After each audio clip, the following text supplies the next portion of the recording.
लोग जो हैं रास्ते से मुझे इस्तकबाल कर रहे थे कि आपने बहुत अच्छा काम किया है, एक वैशी दरिंदे को पकड़ा है और अपनी बेटी को दाव पे लगा के, तो मेरी यही कहा कि भाई हम सिंध के लोग हैं, मेहमान नवाज हैं, वो 10 दिन हमारे घर में रही है, रोएगी, हमारे सारा ख़ानदान मर जाए तो मैं इसको नहीं छोड़ूंगा। 31 तारीख को ये तबस्सुम बेगम आई थी मेरे थाने पे, तो वहाँ मेरा बड़ा मुंशी हेड मोहर्रर बैठा था। उसने बोला कि भाई खुदा इसकी मदद करो, हमें समझ नहीं आता ये औरत क्या कहती है। तो मैंने उसे इन्वेस्टिगेशन की पूछा कि बाबा क्या बात है। उसने बोला भाई मुझे एक बंदा लेके आया है, मेरे साथ ज्यादती भी की है और मेरी बच्ची भी छीनी है इन लोगों ने। मैंने बोला भाई इसके पास तुम्हारा कोई सबूत, कोई अता पता, कोई नंबर शंबर? बोले कुछ भी नहीं है, ये एक ही नंबर उसने लिख के दिया है, यही है, वो भी बंद जा रहा है।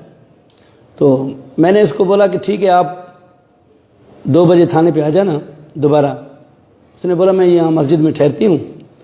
तो ये औरत चली गई, मैं भी चला गया, मैं शहर में चला गया। घंटे डेढ़ के बाद इस औरत ने दोबारा मुझे कॉल की कि भाई मुझे मस्जिद में भी सोने नहीं देते, मैं कहाँ जाऊँ, यहाँ मेरा घर भी नहीं है, तो मैं क्या कर सकती हूँ। मैंने बोला आप इधर थाने पे आ जाएं, मैं आता हूँ उधर।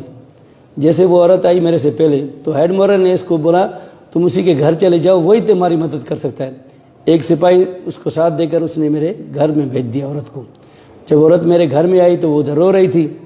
तो दोबारा मुझे बच्चों ने कॉल की कि भाई ये औरत आई है, एक रो रही है, इसके साथ बहुत जुल्म हुआ है। उसने पूरी हमें कहानी बता दी है, सुबह भी रोती थी, शाम को भी रोती थी।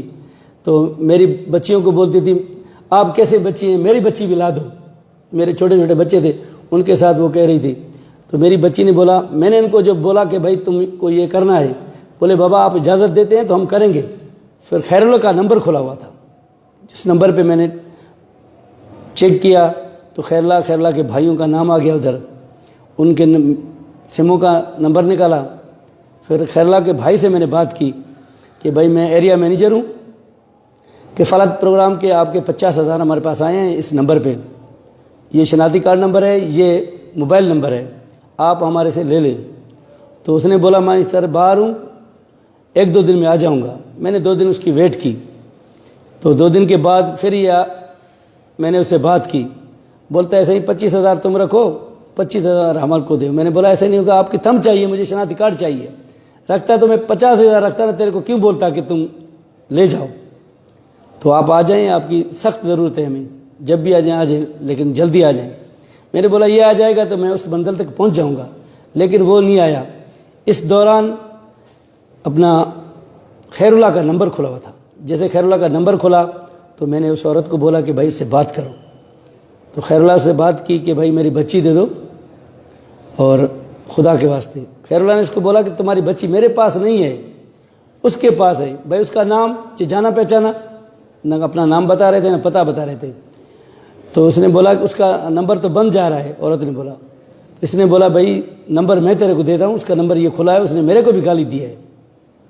थे तो एक ही मतलब इकट्ठे थे। जैसे उसने नंबर दिया तो मैंने नंबर लिखा और उसको ट्राई किया, औरत को बोला इस नंबर पे कॉल करो। जैसे इसने कॉल की तो उसने फ़ौरन इसकी बच्ची के साथ बात करवाई।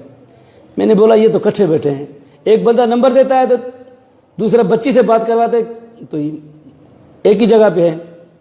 तो मैंने बोला, बच्ची ने झटके में बोला मम्मी मुझसे बहुत इन्होंने ज़्यादती की है, मैं तो मर रही हूँ। तो इसको बच्ची को दोबारा इसने मारा। बोला ऐसे नहीं बोलो मेरी तबीयत ख़राब है। तो मेरे बच्चे रो रहे थे, बोलते इतनी ज़्यादती की होगी तो ये बड़े ज़ालिम है। मैंने बोला ठीक है कोई बात नहीं। उससे बोला, फिर खैरुल्लाह ने बोला नहीं, वो क्या नाम है अपना, रफ़ीक ने बोला कि औरत ला के दो तो तेरी बच्ची वापस करूँगा मैं। मैंने इसको बोला तुम बोलो कि 2-3 सब्र करो, 2-3 दिन, अभी मेरे से औरत तो मिलेगी नहीं, मैं कराची में हूँ। ये बोलता है मैं भी कराची में आया हूँ, जना में हूँ, तुम किधर हो, तेरी बच्ची को बोला मम्मी हम भी कराची में आए हुए हैं। इसने बोला मैं तो कराची में हूँ लेकिन आप तो मुझे नज़र नहीं आ रहे। तो उसने बोला जब तक औरत नहीं लाओगे बच्ची नहीं दूंगा, तेरे को भी मार दूंगा, तेरी बच्ची को भी मैं गला काट दूंगा। तो मैंने बोला इसको बोलो कि 2-3 दिन सब्र करो, हम कहीं औरत देखें। फिर मैंने बंदोबस्त किया, मैंने कहा लेडीज़ पुलिस ले आऊँ, घर में रखूँ उसको, ताकि ये काम वही कर सकती है। लेकिन लेडीज़ पुलिस मुझे नहीं मिली। बस मैं ये तय कर दिया कि बस अपनी बीवी से बात की। मैंने बोला ये तुम्हें कारनामा करना है। उसने बोला इंशाल्लाह आप बोलते हैं तो मैं कर दूंगी। बीवी से क्या बोला था? मैंने बोला तुम इसके साथ बात करो, इसको दिलासा दो, इसको जाल में फंसाओ, जैसे वो बोलता है तुम ऐसे करते जाओ। इस औरत ने बोला कि भाई 3 दिन के बाद बोले वो औरत मुझे एक हाथ आ गई है, वो नौकरी के लिए तैयार है, तो वो बहुत आपकी तारीफ़ कर रही है कि आप अच्छे आदमी हैं। उसने बोला ठीक है, उस औरत से बात कराओ मेरी बीवी ने उससे बात की। बोलता है हेलो जानू, क्या हाल है, खुश हो, कैसे हो, कहाँ पे हो? मेरी औरत ने बोला कि मैं कराची में हूँ। उसने बोला ठीक है। तो दोबारा बंद करके फिर उसने रिंग कर दी दोबारा। बोलता है तुम अपना नंबर दे दो। मेरी बीवी ने बोला भाई नंबर तो मेरे पास नहीं, मैं तो गरीब हूँ, मोबाइल होती तो तेरे पास नौकरी तो नहीं करती ना, मैं तो नौकरी के लिए तड़प रही हूँ। बोला तुम्हारी उम्र कितनी है? बोले उम्र मेरी 22 साल है। फिर दूसरे दिन मैंने इसको अपनी बच्ची से बात करवाई। जब मैंने बच्ची से बात करवाई तो ये फ़ौरन बोला कब आ रहे हो? मेरी बच्ची ने बोला हम कहाँ हैं, मुझे तो पता ही नहीं है ना, आप बताएं, हम तो कराची में रहते हैं, ना आपका नाम का पता है ना एड्रेस का पता है, कहाँ पे आए, कैसे आएँ?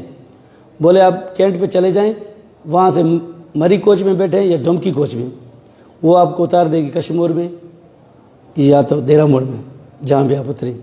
उन्होंने बोला हमने देखा नहीं है, आप उधर खड़े हो जाना, हम आ जाएंगे। तो सुबह मैंने नमाज़ पढ़कर गया, बच्चों से पूछा कि भाई सुनाओ फ़ोन शोन किया है उसने? बच्चों ने बोला कि हाँ उसने फ़ोन किया है। कि कहाँ पे? मैंने बोला उसको बोलो कि हम कश्मीर पहुँच गए हैं, होटल में बैठे हैं। तो दोबारा उसने पूछा कि कौन से होटल में बैठे हैं? तो मैंने बोला उसको बोलो कि मरी कोच के साथ ही होटल है, हम उधर ही बैठे हैं। हम उधर बच्ची को बोला जल्दी आ जाओ। उस औरत के साथ मेरी बच्ची आ गई। जैसे बच्ची आई वो बैठे थे उधर, तो ये होटल में नहीं आया। मैंने समझा इसने मेरे को देख लिया है या कोई ऐसा चाल माल कर दिया है। फिर ये बोलता है कि सिटी पार्क में आ जाओ। फिर मैं होटल से हट गया, बहरे को बोला कि भाई मेरे बच्चों को रक्षा करके दो, ये किराया दे दो उनको बोलो कि सिटी पार्क में उनको छोड़ कर आओ। फिर मैंने बंदोबस्त किया। 2 हमारे साथी थे जिन्होंने मेरे साथ नमाज़ पढ़ी थी। एक ए साहब शौकत मलिक था, एक कमरदीन संजरानी था, और 2 और भी दोस्त आ गए बाद में, मेरा बेटा भी था। तो मैंने उनको बोला तुम चलो उधर सिटी पार्क में, औरतों से पहुंचने से पहले आप वहाँ जो है ना वॉक कर लें। वो वॉक कर रहे थे, मैंने बच्चियों को भेज दिया उधर, मैं खुद गेट पे बैठ गया। वो दोनों हमारे साथी वो जो है गश्त कर रहे थे उधर, मतलब वॉक कर रहे थे सफ़ेद कपड़ों में। वहाँ सिटी पार्क का एक दूसरा भी गेट था, छोटा था, उधर मैंने अपने बेटे को बिठा दिया और एक बंदे को भी बिठा दिया। तो मैं पिस्टल उठा रहा था। मेरी बेटी ने बोला बाबा तुम जज्बाती हो, कहीं वो मुझे हाथ दे, आप ना बर्दाश्त कर सके तो शूट कर देंगे, तो हम तो गरीब हैं, मर जाएंगे।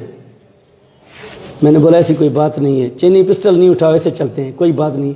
अगर वो भाग गया तो मैं नहीं छोड़ूंगी, इंशाल्लाह मैं उसके गले में पड़ जाऊंगी, उसको जफ्फी लगाऊंगी, कपड़ों से पकड़ूंगी, छोड़ूंगी नहीं। बाबा तुम मेरे पे भरोसा करो। मैंने बोला ठीक है। तो ये बैठ गया, ये आ गया, दोनों आके चक्कर लगा के देख गए कि पुलिस तो नहीं है। फिर खैरुल्लाह जो था वो किसी होटल में बैठ गया, हमने उसको नहीं देखा। इसको उतार दिया, ये पैदल आ रहा था सिटी पार्क की तरफ। इसने फ़ोन किया उस औरत को, तो उसको बोला कि उस लड़की को दो फ़ोन। मेरी बेटी को उसने बोला कि तुम बाहर आ जाओ। मेरी बेटी ने बोला कि भाई हम बाहर आ जाएं, कैसे आ जाएं, हम तो तुमको जान पहचानते भी नहीं हैं, तो आप सिटी पार्क में अंदर आ जाए, हम बैठे हैं, अकेले ही बैठे हैं और तो कोई नहीं है, आप आएंगे हमसे मिलेंगे तो हम आपके साथ चलेंगे ना। तो उसने ऐसे हाथ किया, हिला दिया। मेरी बेटी ने बोला आ जाओ हम आए।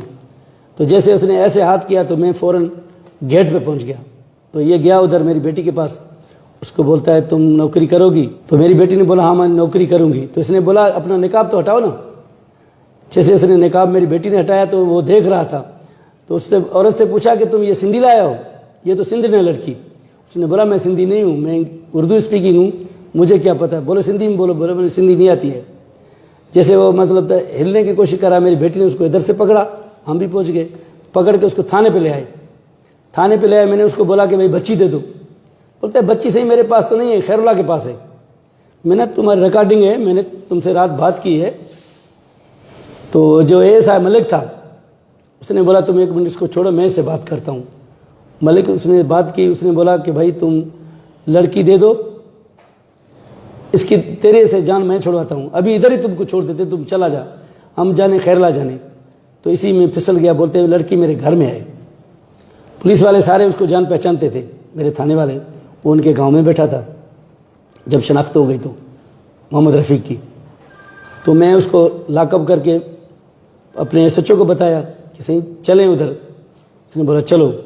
हम गए उधर, उसके घर में गए तो कुछ भी नहीं था, खाली था बिल्कुल घर। इस औरत ने बोला कि इस कमरे में इसने मेरे साथ ज्यादती की है, इस कमरे में मेरे को, इसमें कमरे में मेरी बच्ची को इसने बंद किया था। तो हमने कमरे सारे चेक किए, वहाँ कुछ भी नहीं मिला। एक गंदा सा कपड़ा पड़ा होता था, गिंदी पड़ी थी जिसमें वो बच्ची लपेटी हुई थी। तो वो बच्ची खौफ की वजह से हिली ना, तो हमने देखा कि यार इसमें क्या है। जब हमने उसको देखा तो उसमें बच्ची थी। उसने बोला यही मेरी बेटी है।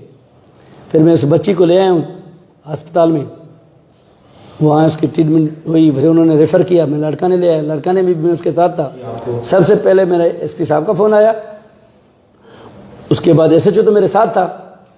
फिर DI साहब ने मेरे से बात की, बोले ऐसे लफ्ज़ नहीं है मोहम्मद बख्श जो मैं तेरे को कहूँ, मुझे कोरोना है, मैं कराची में हूँ, जैसे मैं आऊँगा तो आपको जो है ना बुला लूँगा, जो भी बात हो मेरे साथ करना, आ जाना। मैंने सुना है सिंध गवर्नमेंट ने 10 लाख रुपए दिया है अवार्ड, और पाकिस्तान गोल्ड मेडल भी दिया है, मेरी बच्ची को भी अवार्ड दिया है उन लोगों ने बोला है कि तुम्हारी बच्चों की जो है ना आला तालीम के लिए भी खर्चा हम देंगे। मैं यही कहता हूँ कि सिंध पुलिस अच्छी है, लोग हमें गलत निगाहों से देखते हैं, हम बहुत अच्छे हैं। आप अच्छी निगाहों से देखें ना, हम तो आवाम के नौकर हैं, हम तो आपकी खिदमत करते हैं।